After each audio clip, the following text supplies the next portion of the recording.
शुभं कुरुत्वं कल्याणम् आरोग्यं धनसम्पदः शुभं कुरुत्वं कल्याणम् आरोग्यं धनसम्पदः शत्रुबुद्धिविनाशाय दीपज्योतिर्नमोऽस्तुते दीपज्योतिर्नमोऽस्तुते शुभं कुरुत्वं कल्याणम् आरोग्यं धनसम्पदः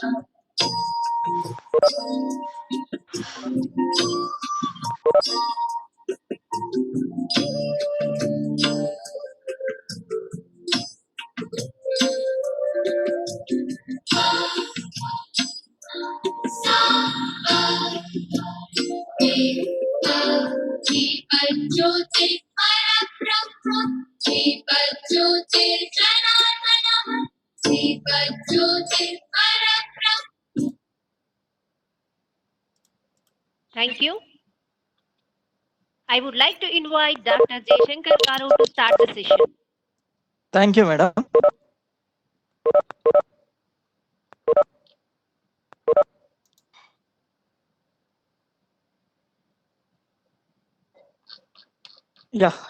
Good morning, everyone. At the outset, I would like to thank the organizers for giving this opportunity to share my views. Today, I am going to discuss two more experiments. Yesterday, I have discussed two experiments. Today, I am going to discuss these two experiments. One is the numerical aperture of optical fiber. Another one is the photoelectric effect. These are the two important experiments generally done by the engineering students at the first year level.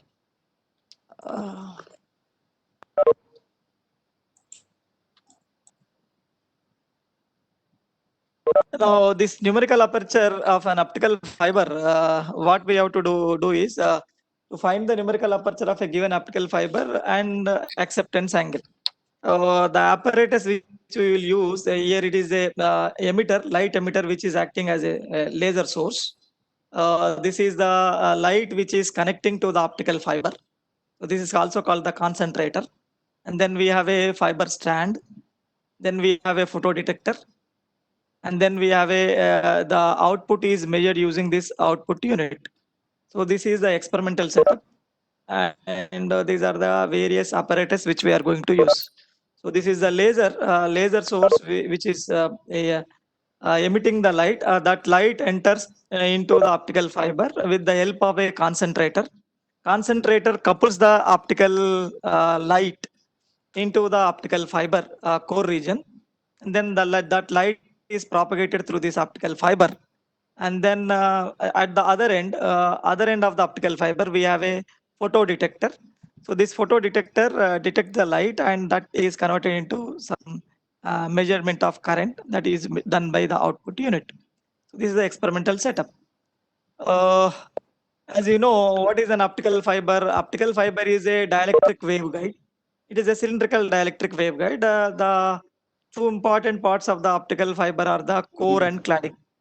So through the core, the light propagates by means of total internal reflection of the light. So these are the physical constructions of your optical fiber. So this is the core region. The innermost cylindrical part is the core region, and this core region is surrounded by a cladding. And this cladding is again it is surrounded by a silicone coating, and then we have a buffer sheath. The buffer sheath is very important, which protects the optical fiber from the contaminations as well as the degradation by means of either it is a geometrical bending or micro bends or the macro bends. So that strength is given by this buffer jacket. And then we have strengthening materials, and then we have the outer jacket. So these are the this is the three-dimensional view of an optical fiber structure. So this is a two-dimensional view of a optical fiber. As you know, the light through the optical fiber is propagated by means of total internal reflection of light. So this is the two media, air media and another is the water media, for example. Okay. So N1 is the refractive index of the water media, N2 is the refractive index of the air media. Then this is the pi 1, the theta 1 is the angle of incidence, and this is the normal. So when the angle of incidence is greater than that of the critical angle, then the angle of incidence is greater than the critical angle, the light get totally internally reflected, total internal reflected. But here when the ray of light incidencing angle is less than that of the critical angle, then it is get refracted. So this is very, very important. This is the basic principle on which the light is propagated through the optical fiber core region. So basically, a core and cladding are the two regions. These core having a higher refractive index than that of the cladding. Because of that only, the light is confined. Light is confined through the core region without escaping into the cladding region. So this is the basic principle behind the propagation of light through the optical fiber core region. So this is a structure of an optical fiber. The central region is the core region, and it is surrounded by a cladding region. So these are the different light rays which are propagating through this optical fiber. So these different light rays which are following the different paths, they are called the modes, different modes. A mode is defined as nothing but the what we call it as the path followed by optical ray in the core region. And this is the different paths followed by the light rays. And this angle, the angle at which it makes with the optic axis is called the acceptance angle. This is the simple derivation which we study in the optical fiber basic class. So this is the angle of incidence, theta maximum, and this is the angle of refraction. So this is theta c is the critical angle. So this is the core cladding interface. This this region is core region, and this is the cladding region. So when the refractive index of the core region is greater than the refractive index of the cladding region, then the light get total internal reflecting in the core region. So we apply the basic geometric principle by applying the Snell's law. We'll get the equation for what do we call it as the numerical aperture. So by applying the Snell's law, simple geometry, so we'll get the equation. What do we call it as the numerical aperture, or the numerical? What do you call it as the this sine alpha is equal to square root of n1 square minus n2 square, where n1 is the refractive index of the core, where n2 is the refractive index of the cladding. So numerical aperture, what is the physical significance of a numerical aperture? The physical significance of a numerical aperture is it is the light gathering capacity of an optical fiber. So higher the numerical aperture of an optical fiber, higher will be the light gathering capacity of an optical fiber. So if the numerical aperture is very high, so obviously the number of modes, the number of path followed by the light rays will be more. So that's why numerical aperture is one of the important characteristic of an optical fiber. So the numerical aperture can also be defined as this is a sign of the acceptance angle. The sign of the acceptance and angle is also defined as the numerical aperture. So theoretically, we have a numerical aperture expression is n1 square root of n1 square minus n2 square. But in experimentally, when we are determining the numerical aperture, we use this formula. So this is sine theta. So this theta is acceptance angle. Numerical aperture is the sign of acceptance angle. So for that we use the r upon square root of r square plus d square. So where r is what I'll explain with the help of a diagram like this. No, this is an optical fiber. This optical fiber at the other end of the optical fiber. This end is near the detector. So from this optical fiber, light is emitting out, and that is detected by a photo detector. And this is the circular spot. Formed on the photo detector. So this is a picture of the this is this red spot is the circular spot formed on the screen. So this is like a screen. This is a laser spot which is detected by a photo detector. Now this is a D. The D is the distance between the one end of the optical fiber to that of the screen, where a small r is the radius of the circular spot formed on the photodetector surface. So r, and by using this Pythagoras theorem, this is the Pythagoras Pythagoras theorem, we can find out sine theta is equal to opposite side by hypotenuse. So that is r upon square root of d square plus r square, where d is the distance between the detector and the other end of the fiber. So using this formula, because this angle is this theta is the maximum incidence angle, theta maximum. So this is called the sign of acceptance angle is nothing but the numerical aperture. Using this formula, we determine the experiment. So see, so this is the experimental setup. Actually, this is a laser source. So using this laser source, and then we have a concentrator. So this concentrator is used to couple the optical signal into the optical fiber. So this is the other end of the optical fiber. So from the output of the optical fiber, this is falling on a photodetector. So this photodetector is shown here. This is the red spot. This is the original, what we call it as the apparatus. So these are the distance. The distance between the photodetector and the fiber, we have taken as the Z. The distance is D. Okay. This is the photodetector in the simulator which we are using. So this is the central spot. This is the X direction, Y direction, Z direction. Z direction is nothing but it is the distance between the photodetector and that of the fiber end. So here in the experiment, we have taken that Z direction. The distance is we have taken as a D. As we know, this is a very, very important formula. What do we call it as? When the light is propagating through the core region of an optical fiber. So I0 is the original intensity. I0 is the original intensity which is launched into the starting end of the optical fiber. As it is propagating through the optical fiber, so the intensity of the light goes on decreases exponentially, where x is the distance which is traveling along the optic axis, where r is the radius of the circular spot. Suppose for example at x is equal to 0. What happens? X is equal to 0 means at the center of the spot. So when x is equal to 0, e to the power of 0, it is 1. So I is equal to I naught. So at the center, so we'll get the maximum intensity. So as the x increases, so this intensity of the light goes on decreases. So suppose if the x is equal to r means at a distance of r from the center of the spot.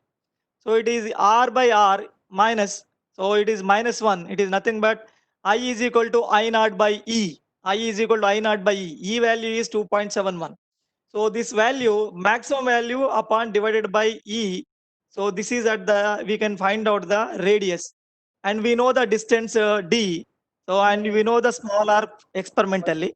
So we can easily determine the, what do we call it as the numerical aperture of an optical fiber using the formula sin theta is equal to r upon square root of r square plus d square. Using that formula, we determine.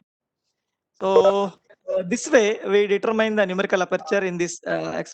So this is the procedure how we can do using a simulator on the virtual labs of MHRD. So this is what we call the setup.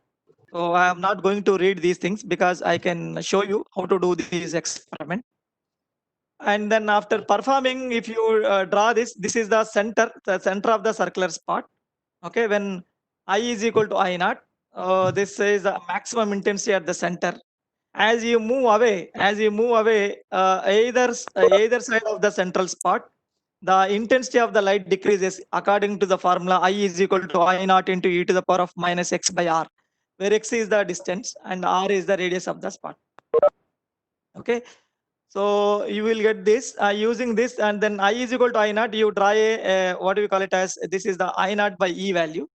So you draw a line here, and then you drop the two perpendiculars.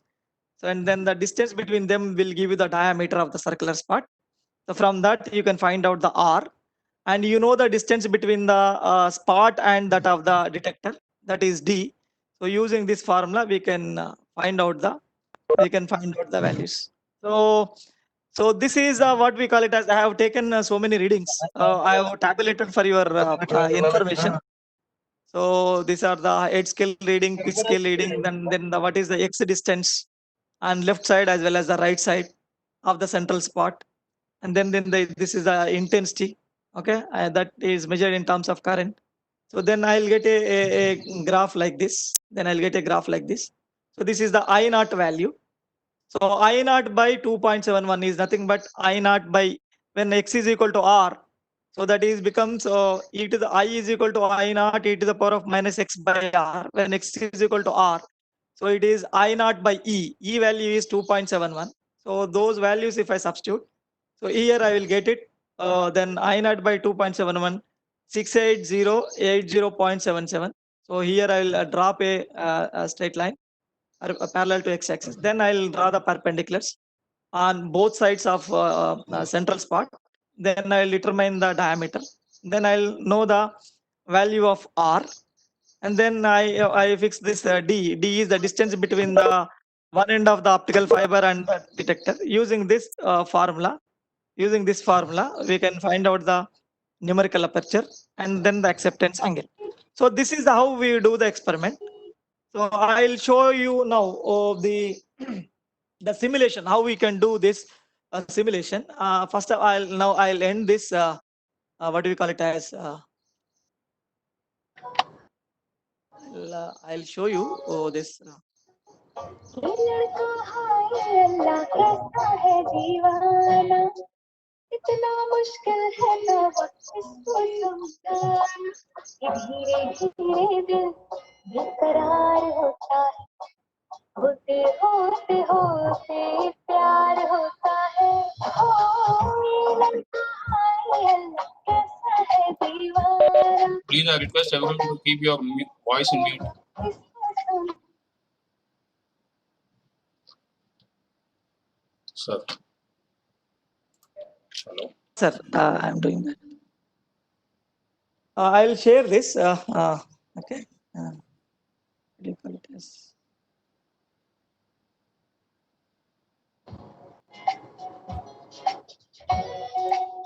Yeah. This is the theory which I have discussed already.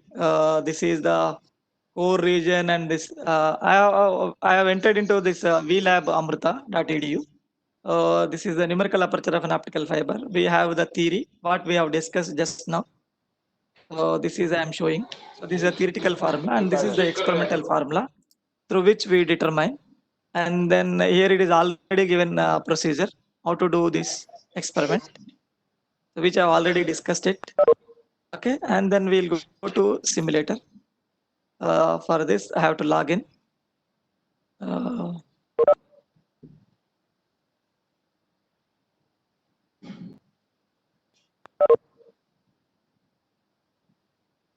So one thing is you make sure that you should always allow your flash player to access. So then only it will be working. So now the simulator is ready. Now these are the variables which we have. Those variables we have to, this is an optical bench. On this optical bench, we have to arrange these apparatus. So first we have a emitter. So this is nothing but a laser source. So which emits the light, and from this light has to be we have to using this, we have to this is a concentrator through which the light is focused, and the focused beam is launched into the optical fiber. So then we'll take a what we call it as stand. Okay, and then we have a what we call it as a detector. Then we have a detector. Then we have the output unit, like this. So in between we have to connect a optical fiber. We have to connect the optical fiber. Now the optical fiber is connected. So this is the emitter. This is the emitter or the light source, which is a laser beam. This is a concentrator or a coupler. We using this fine adjustment, we can couple the light into the optical fiber. So this is the optical fiber strand. So this is the other end of the optical fiber. So this end to this detector, this distance we taken as the small d, okay, but this value, okay, and after detecting we'll see this. See, we'll start it. We have already connected everything. Now just you start this. Yeah. Now it is started. You switch on laser beam. Okay. Now we are getting this circular spot. Okay. We are getting the circular spot like this. Okay. Now this is a zoom view. Oh, this zoom view you can see. This is the central spot. So exactly at the middle of this, we have the higher intensity. As you move away from the center of this circular spot, the intensity goes on reduces. Now, what do you call it as? Here we have a option. We have the two types of optical fibers can be taken here. So glass fiber means here the core is glass as well as the cladding is also glass fiber. So both are glasses. Then this is the one type of optical fiber which have a minimum losses, less than 0.3 dB decibels per kilometers loss. And then we have another optical fiber is also there is a then the plastic glass fiber. So plastic glass fiber is the core is glass and the cladding is plastic. This is also called the PCS fiber, plastic cladded silica fiber, or it is also called the plastic glass fiber. So you can choose any one. So now for the sake of simplicity, I am taking the glass fiber, means core and cladding, both are the glasses. And now you can also choose the source of light, whose wavelength, it is a red color, or you can choose a green, or you can choose a blue. Okay, so this is the advantage of doing the simulation experiment. So whereas in our physical laboratory, we hardly will have only one kind of laser source. Okay, so now here is the detector distance. What do we call it as the detector distance, which we call as d. This distance between the one end of the optical fiber. Okay, this is the d distance between this point to that of the detector. Okay, this distance is a d, but here they are treated as the z. Now I'll keep this distance as 4 centimeters. Okay, distance between them 4 centimeter I'll keep.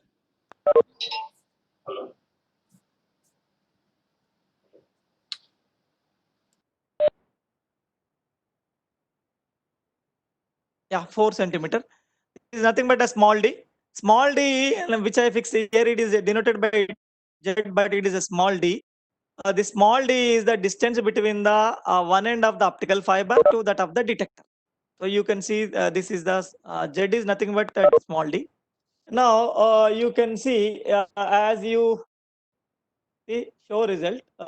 Now this is the exactly at the center of the spot is 0. Either you can move on this side or you can move on this side. Okay. So as you are coming center of this circular spot, intensity is increases and reaches to the maximum, and as you move away from the center of the spot, so this goes on decreases. Now you can see from this. Now I am varying the distance, detector distance x. I am varying the detector distance. Detector, this is the detector. I am varying the distance near or away from the this. So see, while I'm varying, so I'll get a what do you call it as? See, I'll get this graph. See, as I'm varying this, so like this. So here earlier intensity is 0. It is away from the central spot. That is the dark spot. This is away from the center here at a distance of 8 centimeter on the left hand side of the circular spot. So as I'm moving towards closer to the center spot, okay.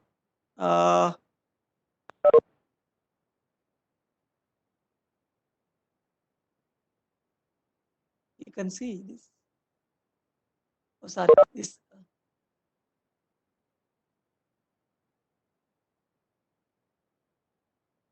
Okay. Yeah, I'm sharing. Yeah.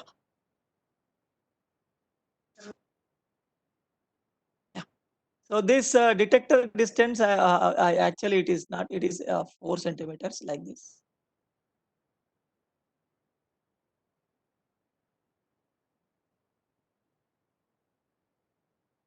Yeah, 4, and show result. Then I vary this as I'm varying this distance. So you can see here the distance is away from this, and when it reaches to the 0 spot, the intensity get maximum. So this point is nothing but I is equal to I naught into e to the power of x by r, when x is equivalent to 0. So there is nothing but I is equal to I naught. This is the maximum intensity at the center. So as you move away from this, you will get this, call it as intensity goes on decreases. So you can do this experiment by either you can move this slider bar, or you can move this slider bar like this also. This is the, you can vary. So this way we can do this experiment. This is the I naught value. So I naught by R value, I naught by E value is this.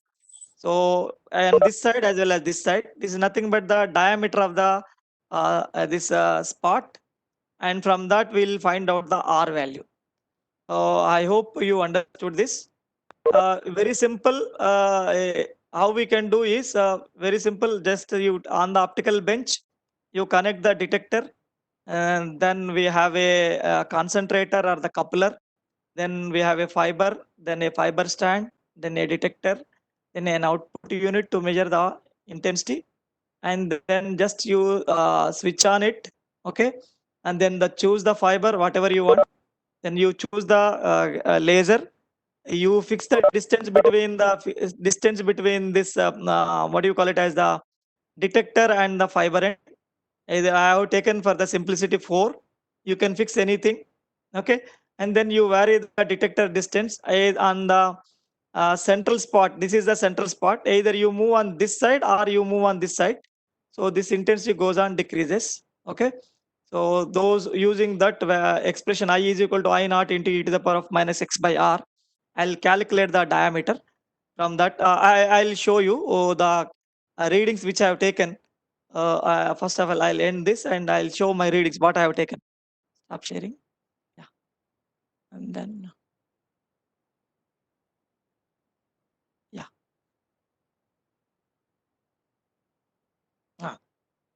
See, these are the readings which I have taken. These are the head scale reading and the pitch scale reading. So this is x in centimeters, which is away from the center, minus on left hand side of the center, negative values, and right hand side is the positive values. So this is the current in the intensity. So this is a maximum almost at this point. So this value, this has given the highest intensity. Then that value divided by 2.7 will give you this diameter value on either side. So I naught value is this. This is the I naught value. I naught by 2.71 will give you these values. So at 68080 here 6880. So I'll draw a what do we call it as a parallel line, and then I'll draw two perpendiculars. So the distance between the two perpendicular on x-axis will give you the diameter. So half of it will give you the radius. This is 2r is equal to 2.9 millimeter I got. Then r is equal to 1.45. So d is a distance between 4 centimeters. So then I have calculated using the formula r upon square root of r square plus d square. So this comes to be 0.340799. So we got this. This is called the numerical aperture. So this higher the numerical aperture is nothing but the higher the light gathering capacity. then the sign of the acceptance angle will give you the what do you call it as acceptance angle. Sign of the numerical aperture will give you the acceptance angle. So sine inverse of these value will give you acceptance angle comes to be 20 degrees. So this way you can do the experiment. So I have completed one experiment today, and then I'll go to the another experiment, and namely these are the results which I have tabulated here, and this is the acceptance angle. And then the second experiment I am going to discuss is the photoelectric effect. Photoelectric effect is the one of the important discovery in the modern physics. Because of this photoelectric effect only, Einstein got the Nobel Prize for his explanation based on the quantum mechanics. Okay, the aim of this experiment is to understand the photoelectric phenomena, and then draw the kinetic energy versus frequency of the photoelectrons emitted, and then to determine the Planck's constant, and we can also determine the stopping potential from the photocurrent versus applied potential graph. Also, we can also determine the work function of the metal. This is the basic theory, as you know. So I am not going much into the details. You know everything. This is a very fundamental experiment which we have done. So this is the light. So what is the how you define photoelectric effect? A light of suitable frequency, incidenting on a photosensitive metal. A light of suitable frequency incidenting on a photosensitive metal, and that photosensitive metal emits the electrons. Those electrons are called photoelectrons, and those photoelectrons are emitted electrons are called the photo, and the current due to those photoelectrons is called the photoelectric current, and this effect is called the photoelectric effect. And they move, if you apply a potential difference, they move to the another electrode. So for this to light to emit, so the light should have a minimum frequency or the minimum energy. So the minimum frequency we call it as the threshold frequency. Okay, below which we cannot expect the emission of photoelectrons. So this is the photoelectric equation.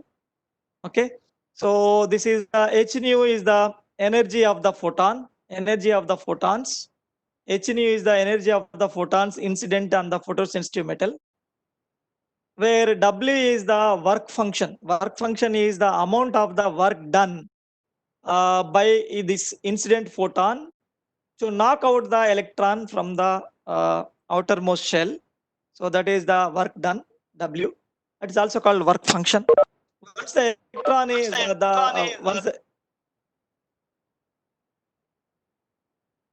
once the electron is knocked out, then the remaining amount of the energy is utilized in gaining the kinetic energy. So this is the equation. H nu is the energy of the uh, energy of the incident photon, and this is the a part of that energy is utilized in emitting the electron from the outermost shell, and then the remaining energy is utilized in gaining the kinetic energy. So this is the equation, and for this the very important is the frequency of the instant light. The frequency of the instant light should be greater than the what we call it as threshold frequency. Threshold frequency is different for different materials. So nu naught is the threshold frequency. So below which no photoelectron is emitted. This is the basic equation, energy h nu and kinetic energy plus work function. Just simply this work function or the work done is denoted by h nu naught. So if I'll bring back to this side, h nu minus h nu naught is equal to, so you can common this h is the Planck's constant, nu minus nu naught. So nu can also be, you can write on C by lambda. Okay, and this from that C by lambda naught. So these are the, if you draw a graph between frequency versus kinetic energy for different materials. So different materials have the different threshold frequencies. This is the threshold frequency for cesium. This is the threshold frequency for calcium metal. This is the experimental schematic. Experimental schematic is nothing but light of suitable frequency, which having a high energy than that of the greater than that of the threshold frequency is incidenting on this. Then the outermost electrons are knocked out. A part of energy is utilized in the knocking out. Then the rest of the energy of this photon is used in gaining the kinetic energy, and they are accelerated with the help of a potential. And suppose if you apply a negative potential, okay, negative potential between these two electrodes, then these electrons will not reach to this. So that potential we call it as the stopping potential. So stopping potential is nothing but the negative potential which is applied between the cathode and anode. So which will stop the flow of electrons from anode to that of the cathode. So that is called the negative potential on the collector, at which the photoelectric current or the photo current becomes zero, is called the stopping potential or the cutoff potential. This is the simple, what do we call it as the experimental simulator. This simulator we have. I have taken the different readings, different values. Before that, this how we can draw the graph between kinetic energy versus frequency, and then this will cut the value. This is the nu naught threshold frequency. So using the formula, we can find out the work function. So this is the work function for the sodium metal. So these are the different values for the wavelength, or different wavelengths, frequency, potential, and I have drawn the graph between the wavelength versus potential. So you will get a graph like this, and then this is the potential versus frequency. We'll get a graph like this. This is kinetic energy versus frequency graph. From this is the what we call it as the threshold frequency. Using this threshold frequency and the Planck's constant, we can find out the work function. Okay, so this way we can do this experiment. So we can also try for the other values, like what do you call it, the photo current versus applied reverse potential. Then the applied reverse potential versus photo current. So this is for photo constant intensity at different frequencies. This is for a constant frequency and different intensities. Here the intensity is constant, but different frequencies. You will get it like this. Here different intensities, but for a constant frequency. So you will get the graphs like this. So this can also be done using this simulation experiment. I'll show you one simulation, and then we'll go to the VLab simulation. Yeah. First of all, I'll end this sharing.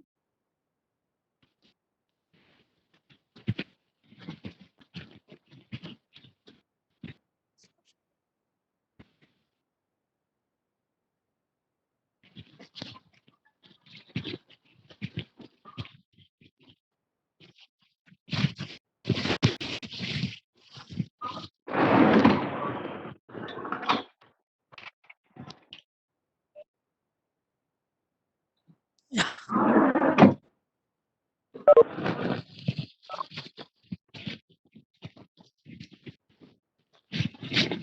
Yeah. This is the photoelectric effect. Continue.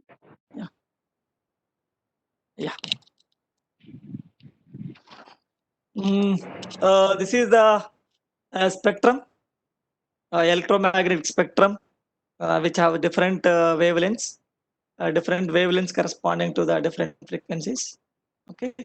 So now the wavelength is 500 nanometer or 5000 angstrom units. So now this is the what do we call it, a photosensitive element, cathode.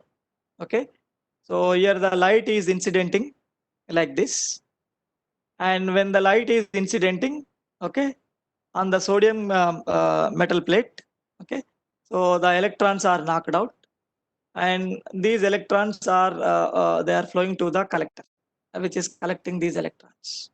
Okay, and this is an ammeter. Okay, now you see, if the wavelength, if the suppose if I use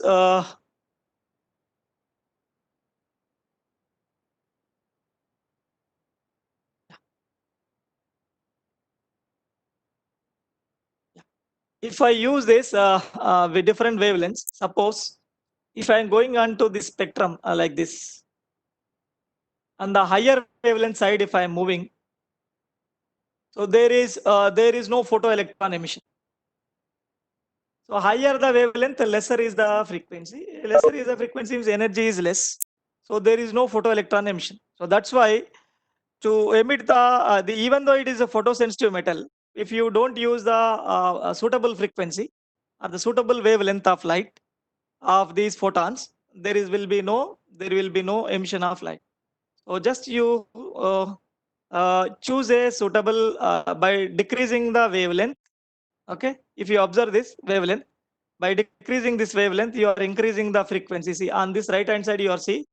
So this is as you move towards the left side, wavelength is decreased, frequency is goes on increasing.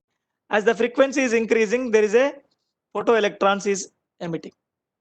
Now you see here there are the other two columns. There is a photon density and the voltage. So if this is the intensity, as you increase the photon density means the number of photons incidenting on the photosensitive element like this. If you increase like this, so number of photons, more and more photons are coming and hitting the photosensitive element. So as the photon density is increasing, the number of electrons is emitted will be more. When the number of photons and this number of photons is increased, so correspondingly or the proportionally, the photocurrent is also increased. So that means the photocurrent is directly proportional to the intensity of the what do you call it as intensity of the photons. So suppose I am going back, if I am decreasing the photon density means number, as the photon density is getting decreased, so light is the amount of the photocurrent is also getting decreased. See, you observe here, if I am getting the photon density decreasing, so the current is decreasing. If I am increasing this, see, increasing the photon density, current is also increasing, the number of photoelectrons are also increasing, so current is more. So your photocurrent, okay, is directly proportional to the photon density or the intensity of the photon. So higher the intensity, so higher will be the number of electrons emitted. As a result, photocurrent will be more. So this can be explained with this simulation, and also you can using this here. It is another thing is called what you call it, the voltage between these anodes. If you apply a negative potential here, electrons having the negative charge. So if you apply on this collector negative potential, then they repel each other. So if you go on apply this voltage like this, so current is goes on decreases. So the voltage at which the current decreases is called the stopping potential. Now at this potential for this metal, okay, now the current is becoming zero. So it is not, no photoelectron is reaching to this because you are apply a negative potential at here. So because of this negative potential, these electrons are repelled each other. So like this, you can explain either using different wavelengths like this. You can or you can choose this. Okay. So now when voltage is become zero, now the current is increased. Or you can change this wavelength. Suppose now it is 463. Suppose if I use 200 nanometers. 200 nanometers means higher is the frequency. So lesser is the wavelength, higher is the frequency. When the frequency is very high, so there will be a what we call it as the emission of more number of electrons will take place. So like this, so which is not in the visible spectrum. That's why photon is not visible to us. So like this, if you increase this voltage, negative potential, so you can also see the you can determine the stopping potential like this. Now this is the stopping potential, 4.37 for this wavelength. So like this, you can do this. I will stop this. We can also you either you use this, or you can use what do you call it as not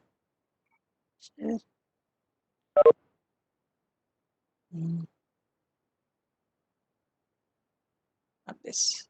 Okay, Microsoft.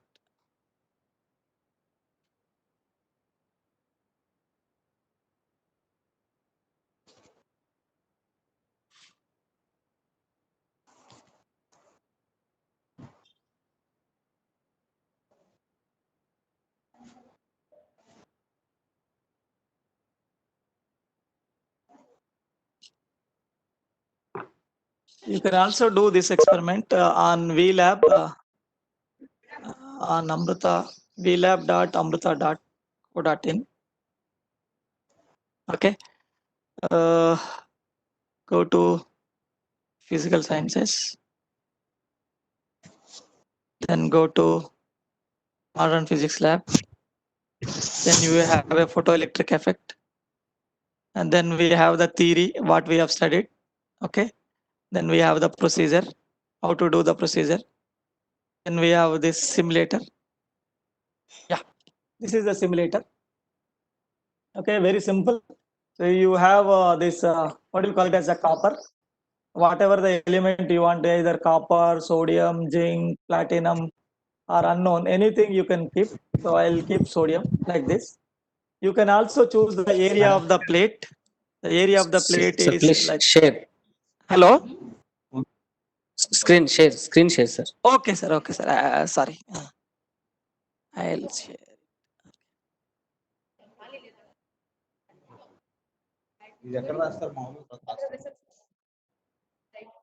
Yeah. Using this also you can do this. This is the virtual lab. I have shown another simulation. Now this is the regular simulation available on vlab.amruta.edu. So here also we have different kinds of elements: copper, sodium, zinc, platinum, unknown. Whatever you want, you can choose the element. This is the photosensitive elements. I choose the sodium. So here you have an option of area of the plates from 0.1 to 0.5. So you wherever you want, you can place No the area. screen. No, it is. I am sharing the No screen. You screen. know. Yeah, I am sharing the screen. You know. No. No problem. No. Hello. It is Is it visible? sir. Is it Yes, visible? sir. Yes, sir. It is visible. Is visible, sir. Yeah. Thank you. No. And then we have this area of plate. You can choose. You can also choose the intensity of light. Intensity Yes, of sir, it light is from visible. it is you can vary the intensity. This intensity is nothing but the number of photons which are incidenting on the photosensitive element. So you can vary it from 1 to 30. So whatever you want, you can place. Suppose I have taken maximum area of the plate, 0.5 centimeter square, and intensity of light is 30 watt per meter square. And then now you can switch on the light. You can switch on the light. So this is the lower wavelength, 100 nanometer. Okay. So this is the wavelength, and this is the photo current. Okay. Because this photo current is measured on ammeter. It is 7.5 into 10 power minus 5. It is nothing but 75 micro ammeters. Okay. So that is the current. you can easily find out by varying this voltage applied. So you can vary this from 0. So where the current is becoming 0, so you can what we call it as the stopping potential, like this. So you can do this experiment. So this is the negative potential which is applied to that of the anode, so that the current becomes 0. So like this, you can do this.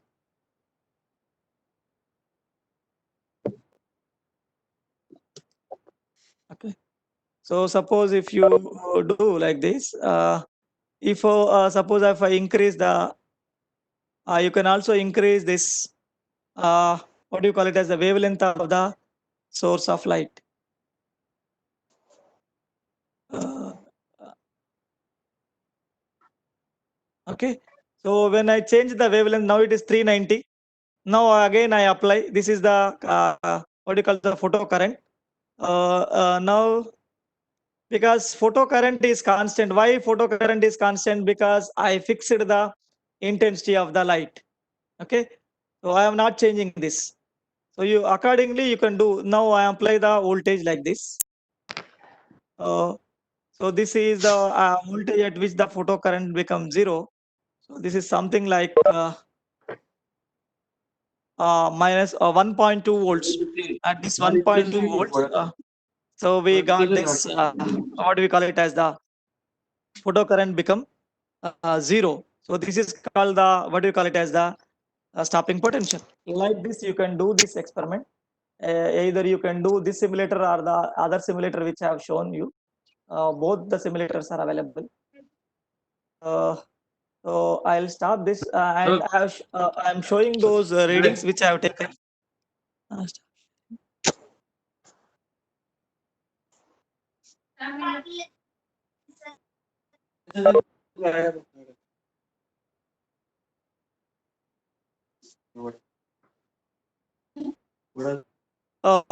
These are the readings which I have taken for different wavelengths from 200 and 212 and so on. These are the different frequencies, and these are the potentials. So which I have drawn like this graph between potential and voltage wavelength, and this is the potential versus frequency. These are the potential versus frequency graph. This graph, and the wavelength versus potential. Wavelength versus potential is this.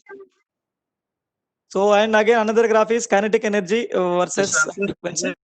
So like this we can also calculate this. So you can also try these experiments by doing this. Srikant sir. Srikant sir. Sir. I will see, sir. I will see. Right now I am stopping here. Now I request one of my colleague, Dr. Pantagani Raju, who completed his PhD from Usmania University, to elaborate on one of the important software which is available free of cost, which is called the ThinkerCAD. The ThinkerCAD software, using those ThinkerCAD software, you can simulate, you can do some projects. Okay, so that is explained by one of my colleague, Dr. Pantagani Raju, so who is also working in our college as an associate professor of physics in Geetanjali College of Engineering. And after his session, I am ready for the our doubt session. So let him complete the ThinkerCAD session, and then I'll come back to your doubt session. Okay. Now I'm handovering to Raju sir. Thank you, sir. Am I audible, sir? Sir, you can share now. Sir, am I audible? Yeah, you are audible, sir. Thank you, sir. Thank you. Good afternoon. Good morning, one and all. And myself, Dr. Raju Pantagani, Associate Professor, Department of Physics, Geetanjali College of Engineering and Technology. And first of all, I would like to thank the organizers for giving me this opportunity. And in my today's session, I'll explain a virtual platform where we can create our own virtual circuits with almost equal to hands-on experience. So first of all, let me share my screen.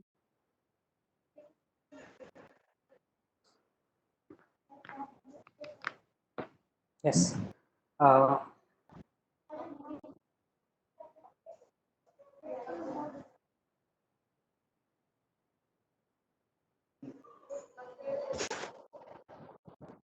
Yes. Yeah.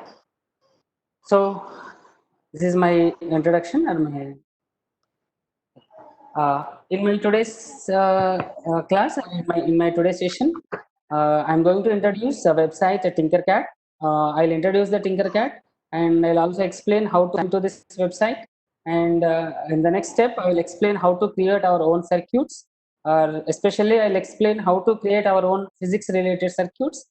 And then finally, I'll also explain how we can assign mini projects to the students. So before going into the websites, first I would like to show you and what type of activities we can do with that website. First, let me brief you. Yeah, we can create our own 3D images by using the Tinkercad. And just I'm giving introduction, and we can also create our own virtual circuits, something like this. And as you could see here, this is an oscillator and is an LED. And here there are some Arduino based projects, and there are some sensors, and this is some ultrasonic distance measuring systems. So these are all the circuits we can create by using our the website or by using the Tinkercad. And the thing what we can do by using that website, we can create our own 3D animations. All of you could see here. All of you could be able to see here. This is a small 3D animation of a rocket and how the rocket is going into the space. So this is a small animation that we can create by our own by using the website Tinkercad. So let me get into the website.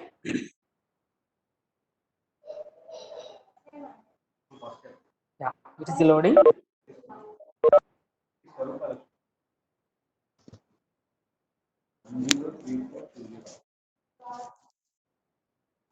Yes, please. Yes. So this is the website tinkercad.com, tinkercad.com, and these are the tasks that we can do by using this Tinkercad website. So we can design our 3D designs. We can our own 3D designs. We can also design our own virtual electronic circuits. We can also design our own 3D animations. And so before getting into the explanation, first you need to sign into this website. You just click on the sign in tab here. Just click on the sign in tab, and there are 3 options to get signed into the website. Better you choose sign in with the Google. This is a simple way to sign in into the website. You can sign in with your existing Gmail account. So there is no much critical if you choose your sign in through by using Google account. So you just select your Gmail account. Yeah. After signing into the website, it will redirect to your dashboard, your personal dashboard. So where you can create your own 3D designs and your own virtual circuits. So it is coming.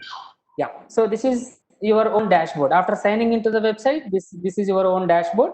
And here, and as I said, here there are 3 options. One is for the first one, you can design your 3D designs. So if you want to design a 3D design, you just click here, create a new design. And in my today's session, I'll explain how to create a circuits only. I'm not going much about the designs or code blocks. I'll just explain how to create a virtual circuits. So this is your dashboard, your own personal dashboard. After going into the circuit, you just click on create new circuit. So where I will show you how to create our own virtual circuit. Yeah, it is redirecting. Yeah, after clicking on create a new circuit, yeah, it will take you to workplace where initially the workplace is empty. On the right side, there are the components. You could see here. On the right side, there are the components. The left side, the workplace is empty. And this is the title of your project.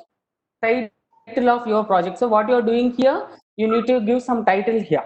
So, and here it is your account details, and I'll show you one by one. Now, first to start my small project, first I would like to rename my project. In my today's session, I would like to explain how LED circuit to be connected. So I'm renaming my project to LED circuit. Yeah, done. So first I have renamed the project to the LED circuit. Now to form an LED circuit, what are the components you need? First I need a breadboard and an LED and a battery. So these three components are enough to form a basic LED circuit. So on the right side components list, you just search for breadboard here. So breadboard. So there are three options for the breadboard. Since I am going with the basic circuit, I am selecting a mini breadboard. So to get the breadboard to the workplace, you just place the cursor there, hold it and drag it. So it will come to your workplace. And the important thing in the Tinkercad is all the components are created here with its physical nature. For example, as you all know, in the breadboard, all the internal holes are connected. The holes are internally connected and side by side disconnected. So you could see here. Yeah, you can see here. So these holes are internally connected so that all the holes are highlighted.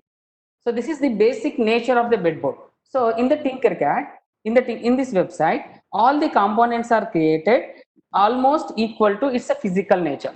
And an important thing here, while you are connecting the circuit, you will feel that almost equal to an hands-on experience. Let me show you. So after getting a breadboard, what I need the other component? I want LED. So and placing the cursor there, holding it, I'm just dragging the LED. I'm just placing on the breadboard. You please see here. You can observe here. While placing the LED, so you can feel the LED is plugging into the breadboard. Now, if you want to know what terminal is LED cathode, what is the anode, polarity of the terminals, you just place the cursor. So you will get to know what is the cathode and what is the anode. So after placing the LED, to complete the circuit, what you need? And you need a battery. So you take a battery. So whatever the components you require, you just type here. You will get in the dashboard. So now I have the battery. I have an LED. Now what I need to do? I need to connect the battery with the LED, which means you need to wiring it. So to get the wiring, you just place the cursor at one of the terminal. You just hold it and you just drag it. So a wire will be created. So I'll explain once again. So what are the terminals you need to be connected? You just place the cursor at one of the terminal. For example, I want to connect the cathode and the negative terminal of the battery. So you just place the cursor at the negative terminal of the battery, press it and drag it. The wire will be created. And if you want to turn the wire, so you just double click it and it will get the turn. And so drag the wire until the correct or appropriate terminal comes to the point. You just see here. So you need to place here to connect the LED. So you just click there.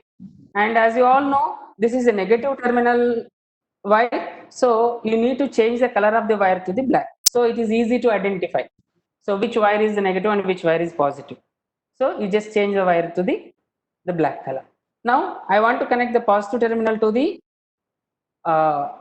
anode of the LED.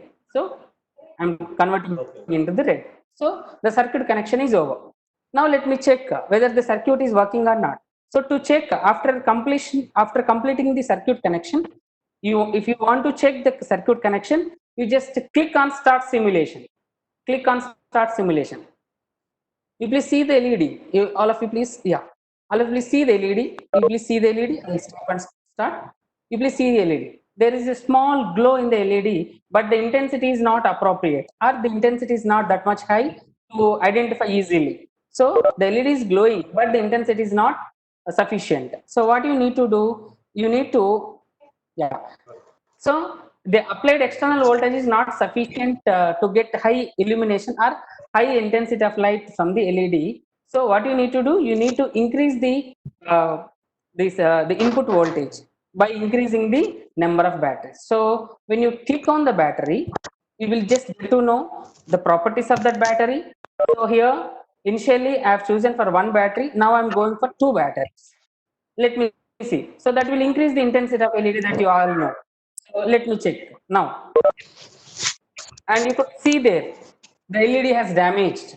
When I increase the external voltage, the LED has damaged. Why LED has damaged? Because the large amount of current has flown through the LED that leads to damage the device. Which means it will not allow, it should not allow the large current should flow through the LED. So in this way, we can understood about a particular device with the more we can easily understood about the properties of a particular device by using this Tinkercad, because we are handling almost equal to hands-on experience, so we can easily understood why it has broken. So the student can be able to understood easily why the LED has broken, because there is the voltage has increased that leads to the LED has broken. So what you need to do then? So when there is a one battery, it is not sufficient.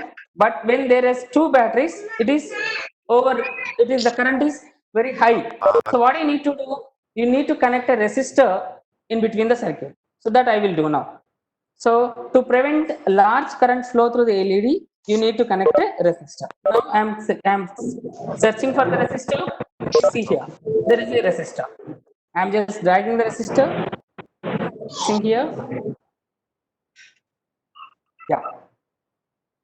Yeah. After I place the resistor, I'm connecting once again.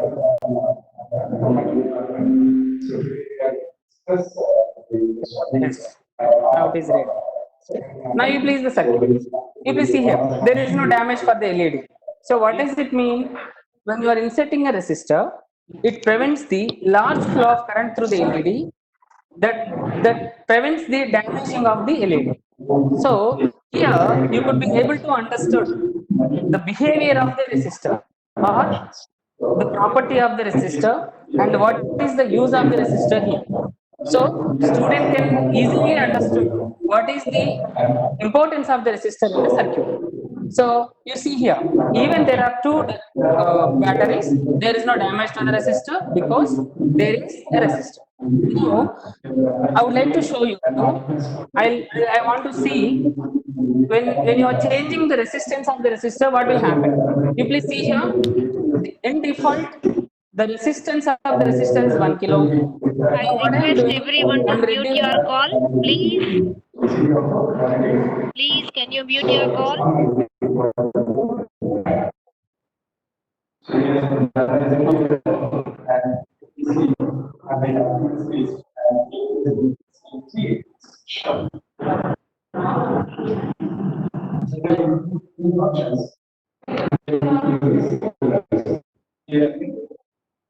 All of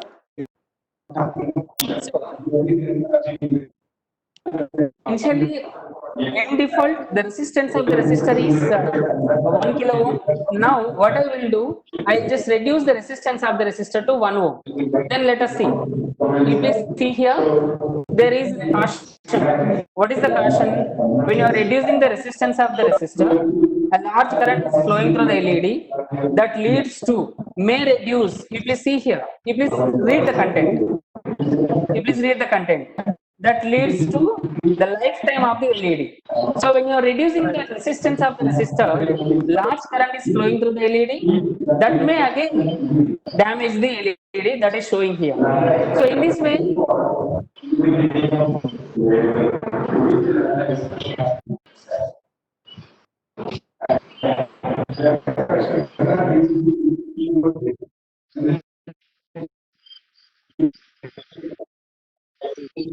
can you hear me?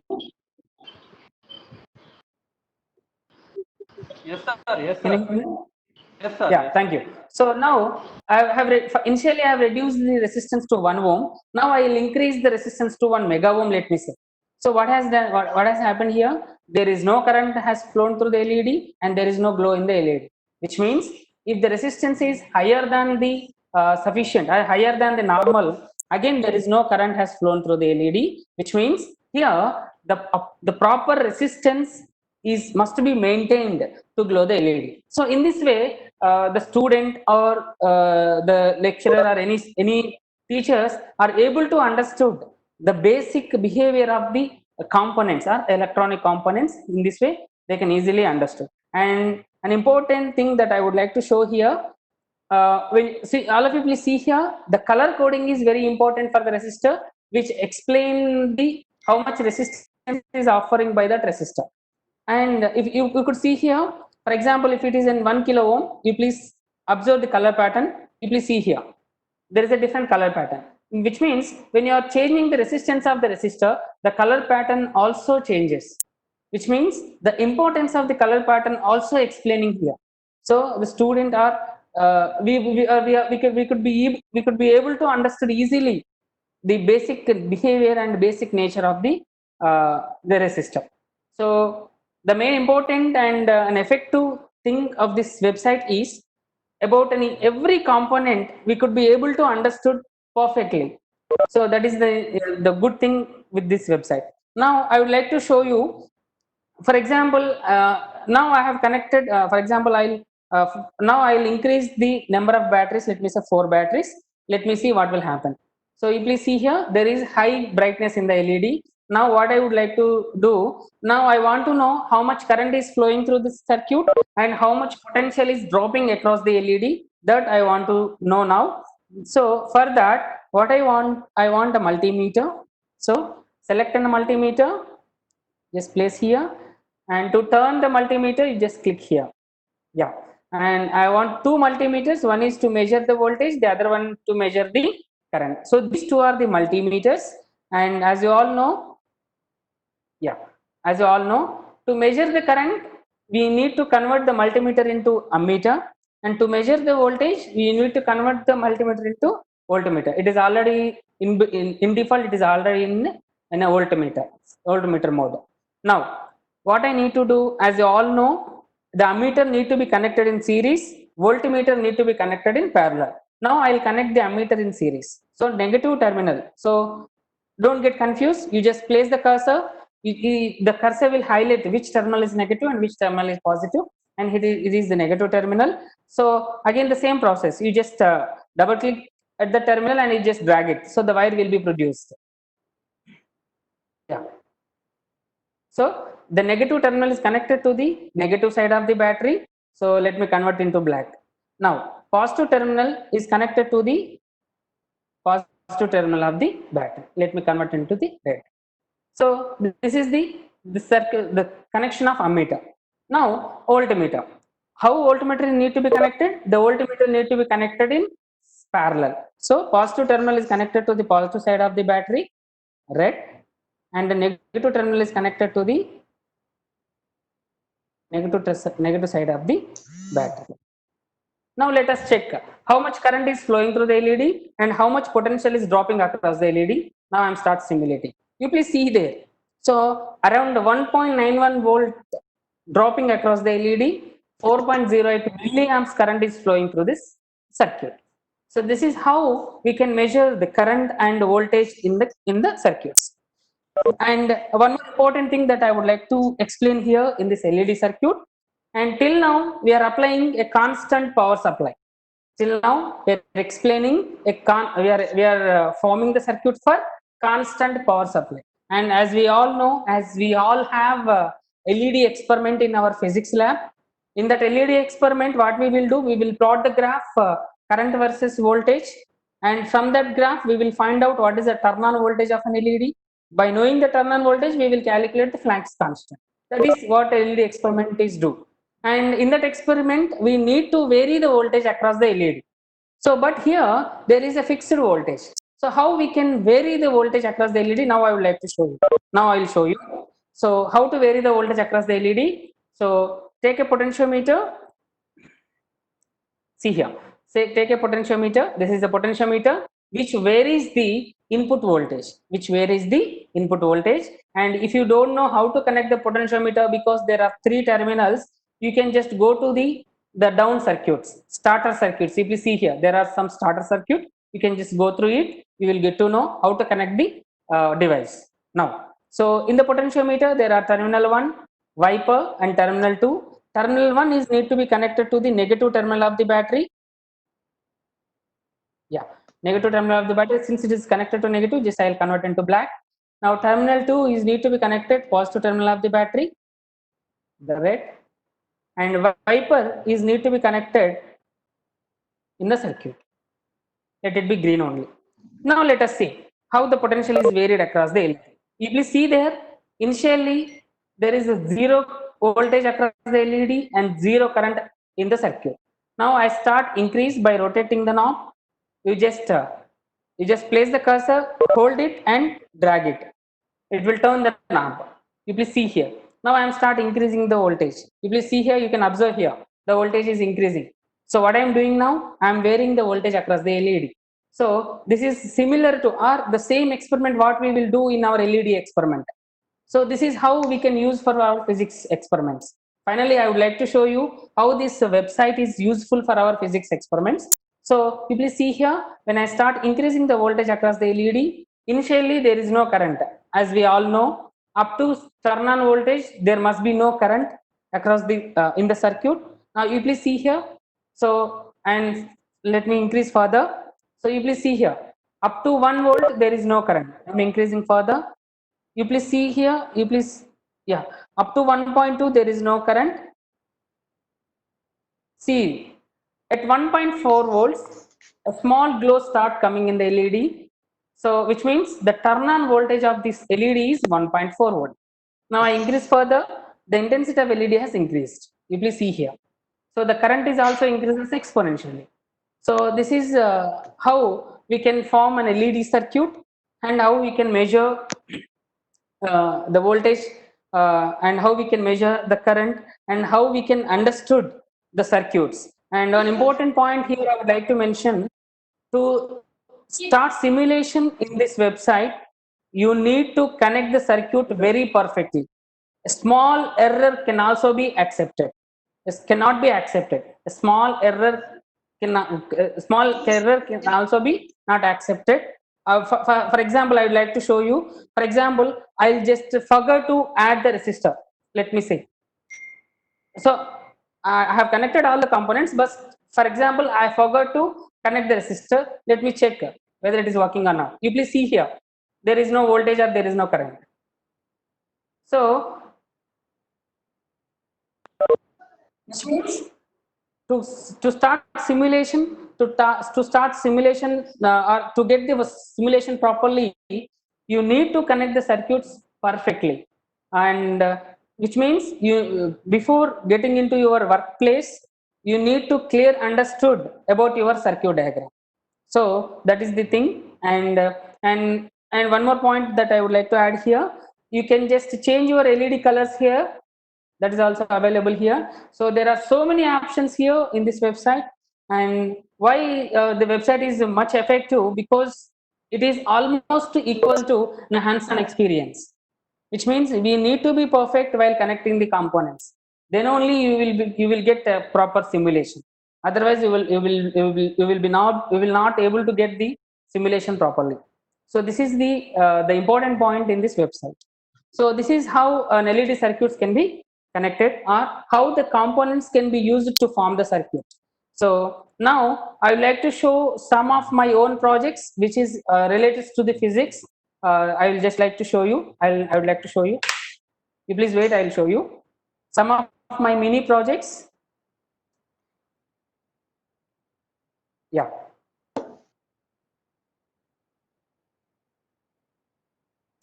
Okay, so I like to show you, first I like to show you PN junction diode. Yes.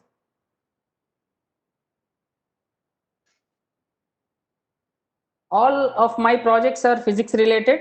I'll show you how physics related experiments can be can be done with by using this Tinkercad website. So this is a PN junction diode circuit which I have created. This is my own project, and you please see here, this is a forwardly biased PN junction diode.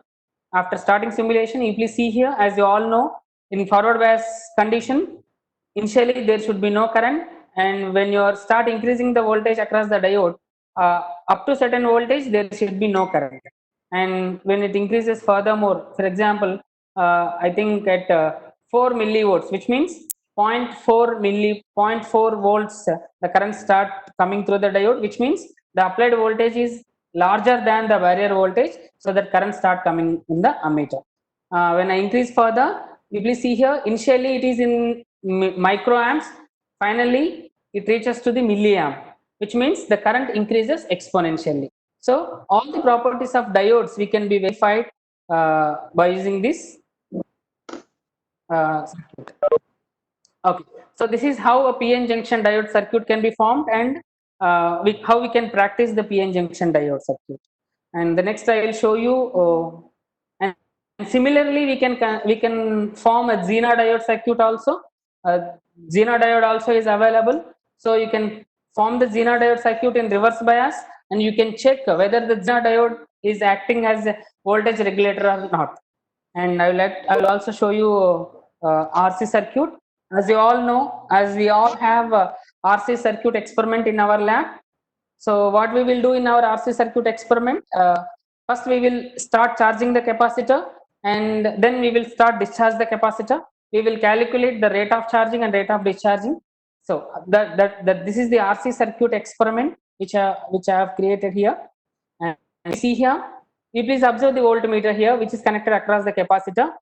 See there, the voltage start increases rapidly initially or at the starting. Now the rate of increase decreases. You please see here, initially it has rapidly increases, now it is reduced. The rate of increase is reduced, which means the exponential increase of voltage. So this is in on condition. This is the switch. If I switch off the circuit, you please see here, the rate of decrease also exponential, and the same thing which we will observe in our lab also. So as the same here also we will connect all the components in the breadboard, and here we need to check. So this is how an RC circuit work out. Now I'd like to show you one more of my project. Is a rectifier. It's a very interesting and very impressive with the Tinkercad when I created a rectifier circuit. So if you see here, this is a rectifier circuit which I have created by using Tinkercad.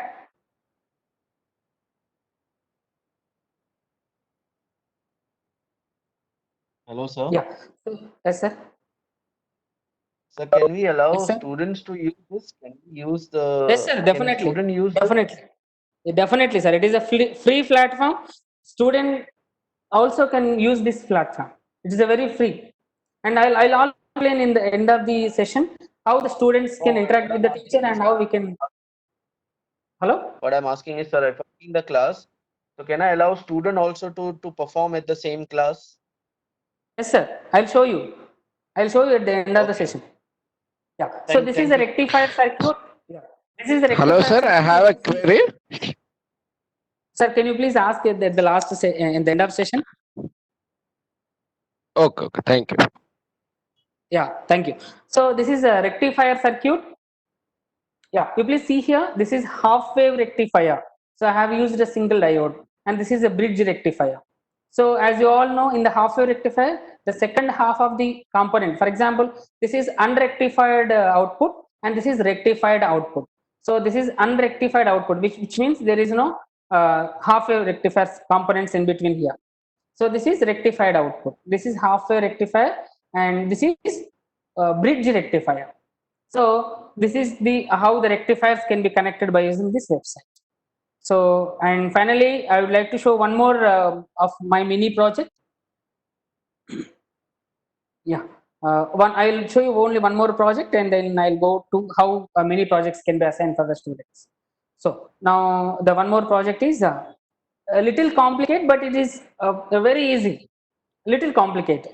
As a starter, you may be updated some. You may be noted that it may be little complicated. Yeah. So this is a transistor configuration, common base transistor configuration. Here I have used a transistor BJT. You will see here it is an NPN transistor, and this terminal is emitter, and this is base, and this is collector, and emitter base is and here it is, since it is a common base, which means the base terminal is common for both input and output. And this is input voltage, and this is input current, this is output voltage, and this is output current. Now let me see how the input and output characteristics are varied. So you please see here, to know the input characteristics, what we need to do, we need to keep the output voltage at constant. For example, I am keeping the output voltage at 2 volts, let me say. Now let me check how the input voltage is, how the input characteristics are varied. And as we all know, for common base configuration, the input characteristics are similar to the normal PN junction diode, which means up to certain voltage there should be no current. So you please see here, up to 4 millivolts there is no current, and then current start increases and the current increasing exponentially. So this is the input characteristics. Now let me check the output characteristics, which means to check the output characteristics, input current must be constant at particular value. Let me say it is 10 microamps. Now I start increase the output voltage. Now I start increasing the output voltage. You please see here, output current must be remained constant for any value of output voltage, which means the output current, which means the collector current should be independent of the output voltage. So this is how a common base configuration can be created by using a Tinkercad.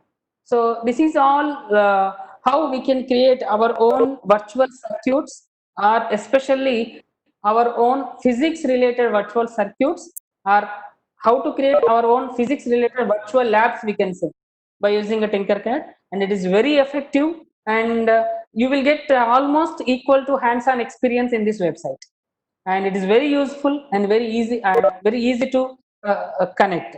And so this is how this website can be used for physics labs. Now I would like to show you how we can give small mini projects to the students. So to give a mini projects to the students, you just give go to the gallery. So in the gallery you will get so many projects. So to assign to the students, you need to get you need to first select a project which is present in the gallery, or you can form your own project, you can assign to the students. So first I would like to show you how we can assign the project to the students which already present in the gallery. So you will see here, these are the projects which are already done by some other the members. So yeah, for example, yeah, this is I found this is interesting for my students, so I would like to give this project to my students. So first I would like to copy this to my Tinker or my workplace. You just select and copy to the Tinker. You just press as. Thank you, Raju sir, for your. Ma'am, shall I stop, ma'am? Hello? Sir, you can continue, sir. You can continue, sir. Yeah, just 5 minutes, ma'am. I will conclude. Okay, sir. Okay. Yeah, 5 minutes. I will conclude. Thank you. Yeah, this is a mini project which have already done by other members. So what is this mini project? I will just first I would like to show you. And this is a gas sensor, which means when the gas nearing the sensor, the LEDs will glow. So more LEDs are glowing, which means the gas is very near to the sensor. You please observe here. So this is how the gas sensor work out. So this is the working of a gas sensor. So this is the project actually I would like to give to my students. So how I can assign this project to my students? So first you select this project and click on this at this button. So at the rightmost, you please see here and click on the stable button. So that will give you the what are the components in the circuit. So you just note down these components and go to the project. You just take a photo or take a snapshot, and you just pick up all these components and connect by seeing your photo. So and finally you please check whether the gas sensor is working or not. So in this way you can assign mini projects to the students. And finally I like to show you how we can form classrooms and how we can teach to the students, our own students. You please see here, there are some other buttons: classes, gallery, blog, learn and teach. Just click on teach. Yeah. Yeah. So you can go to the classes. Yeah. Here you are able to form your own class, and you can allow your own students to in this class, and you give the particular students a particular project, and you can observe them. You can edit their projects in your work plane. So this is how we can create your own classes, and how you can manage your own students. So in this way you can interact with the students also. So this is all how a Tinkercad work out. So with this explanation, I'm stopping. And one more important point that I would like to mention here. If you are unclear and if you have any doubts or anything that you would like to ask me, or if you want to go through the website, you can just go to the learn section and you can go to the circuits and you can go to here. There are starter lessons and the lessons and projects. If you are unclear with my explanation, if you want to learn with yourself, you can go to the starter lessons. So by going through the starter lesson, you will be able to connect all the components. So before doing my projects, I have gone through all the starter lessons. So by going through all the starter lesson, I am able to connecting all my circuits. So thank you giving me this opportunity. I'm stopping with this my explanation. Thank you, ma'am. I'm handing over. Okay, thank you, Raju sir, for your wonderful session. Really, it is very informative. Now, I would like Thank to you, know ma'am. if there are any queries and clarifications regarding this session. I request sir to clarify. Raju sir, I have one query. Hello. Can I Yes, ask, ma'am. please? Please, ma'am. Yes, ma'am. Carry on. Sir, Please as ask you me. told that we can assign these projects which are already there in this Tinkercad to the students. So the way it is accessible to us, like to teachers, it should be accessible to the students also. So there are fair chances of like cheating or getting all the things in advance with hand, isn't it? Yes, ma'am. There is a chance, Yeah. but we need to be monitor and we need to be give some serious instructions to the students. In that, because it is an open platform and anyone can access from anywhere. Exactly. So yeah, so it is the main aim of this website is to learn but almost equal to hands-on experience. So this is, but the students may use in negative way. That's we can't do anything. Yeah. But it Hello? was really Hello? wonderful for me to learn about all these circuit Hello. simulations. Thank you so much. Hello? Thank you, ma'am. Thank you. Hello. Hello? Raju sir, I have a question. Hello, Sir, Raju yes, sir. ma'am. Sir, it Sir, tell was me. a very wonderful session. You have provided sir. a new insight into physics virtual lab. Thank you, sir. Thank The you. possible are the values and Can you please introduce yourself? this Tinkercad. Sir, I am right now Ramakrishna, there is no. Dr. Yes, sir. Ramakrishna, working at Government College. One by one questions, please. My question is, Sir, yeah, it is not I am possible to get the data from that Ramakrishna sir, website, please sir. wait.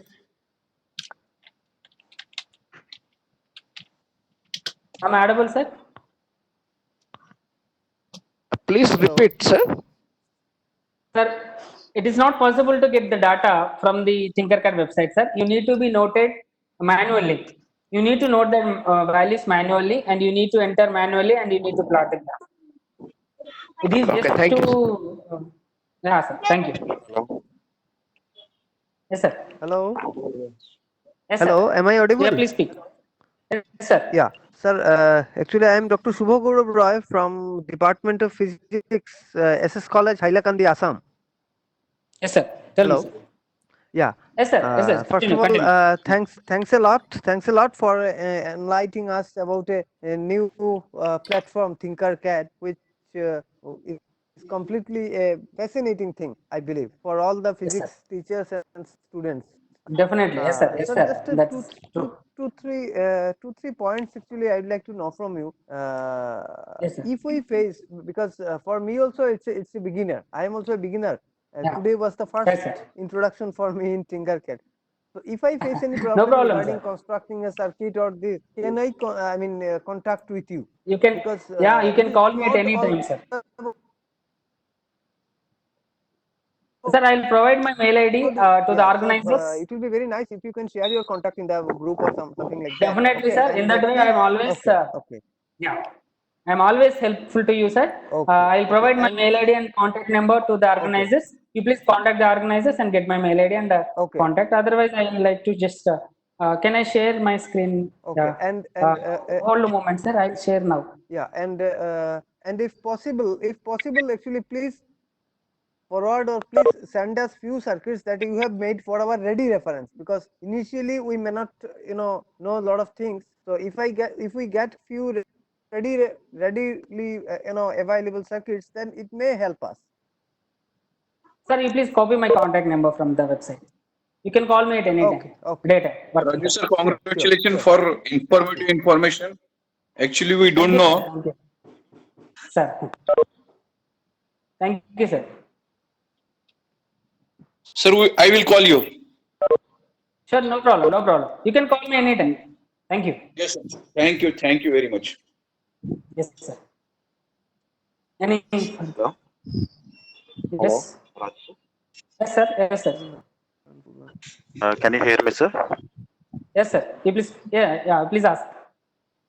Sir, I'm from Andhra University. Yes, sir. So I have one doubts regarding Tinkercad. Yes, sir. You please ask. Can we do it magnetism experiments on this? Right now, there is no chance, sir. In the Tinkercad, we can do only circuit-based experiments, sir. Only circuit-based. Non-circuit-based experiment, there is no chance in it. Okay. If I found any alternative website for non-circuits, I'll definitely let you know. Already I have participated in your conference. Okay. In Geetanjali virtual. Yes. Okay, sir. You can contact me if you have any doubt or anything. Okay, sir. Thank you, David. Thank you.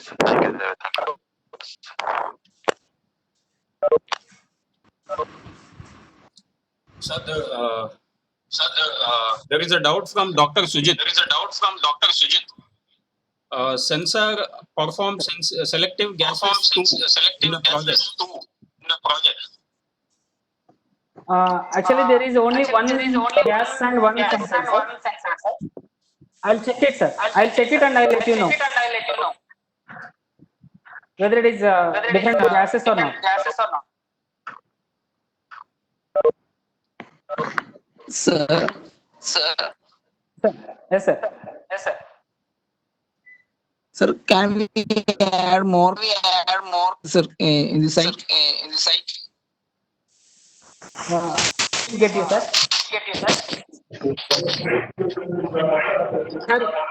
In the Tinkercad, you will be not able to get all physics terms. That all physics experiments are created by my own. If you want that physics experiments, you please contact me. I'll mail you.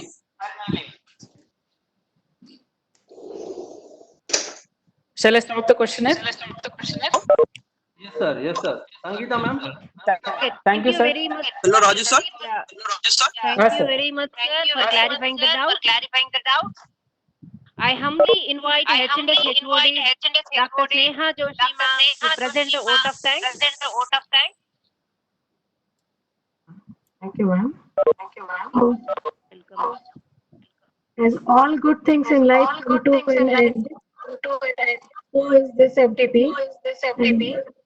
And I, on behalf of Mallavadi Institute of Engineering and Technology, would like to thank all those who are directly and indirectly contributed in making this FDP a successful program.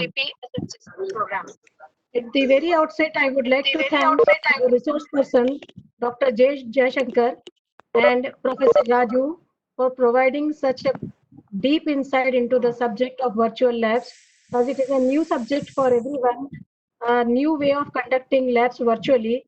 So thank you so much, sir, for providing such a deep knowledge to all of us. We are really enlightened with your knowledge and presence. And my sincere gratitude to our Honorable Principal, Dr. M. Ashok, sir, who constantly motivated and supported us for conducting this FDP. My sincere thanks to our Dean Academics, Dr. Kiran Kumar Reddy, sir, who is a great source of inspiration for all of us. A sincere thanks to all the participants who registered and took time to attend this FDP. And a special thanks to the organizing committee, coordinators, and all the staff and faculty members of Humanities and Science Department of MRIT. So with a sincere thanks to everyone, we move to the end of this FTP. Thank you all. What about participant? Note thanks to participant. I already expressed my sincere thanks to all the participants who registered and took time to attend the FDP. Thank you, Joshi. Thank you, ma'am. Thank you, ma'am. Thank you, Sunita ma'am. I request everyone to fill the feedback forms. I repeat, I request everyone to fill the feedback form. It is attached in the chat box. The feedback form is attached in the chat box. Yesterday's feedback from? Yeah, we'll send the yesterday's feedback form also again to in the Telegram group. Okay. But today's feedback form we have already posted. I am posting it again. Yeah. Today's already filled. I want to on yesterday's only because we watched in the YouTube. Yesterday's will be sent. Okay. Waiting. Okay. Yesterday's feedback form was already posted in the Telegram group and also was mailed to all the participants. Oh, but it was not taking. It was not responding. Okay, we'll look at it. Yeah. Still we will post it once again. Both days feedback forms will be posted again in the Telegram group. Okay. You can fill the form by finding the link there. Okay. Ma'am, please. Thank you, madam.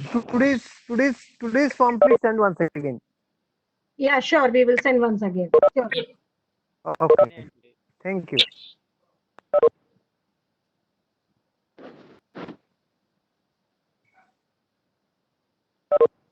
Shall we lift? Yeah, shall we close the session? Thank you, organizers. It was a very nice session. Yes, sir. We can close. Yeah. Okay. Thanks for the session, madam. Thanks for all sessions, sir. Thank you. Thank you.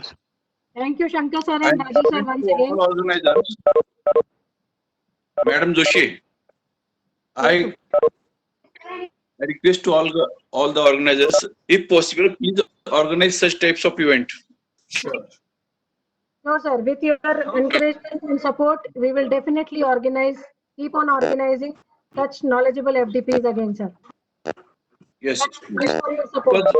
Because we don't know how to apply virtual physics lab. Hello. And it is very useful for us. Hello. Yeah, you can speak. Yeah. Who is that? Who is speaking?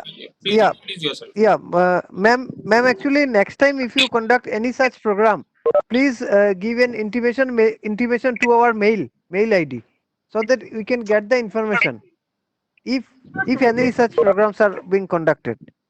Yeah, sure, sir. This was the first time for us also.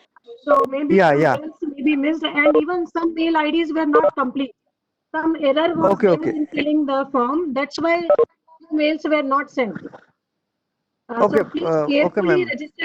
please carefully register your email ID while filling the Google form. Yes, ma'am. Mail ID and also on Telegram. Yeah. Thank you. Thank you.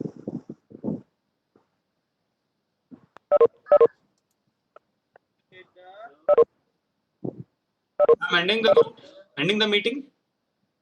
Sure, sir. Yeah.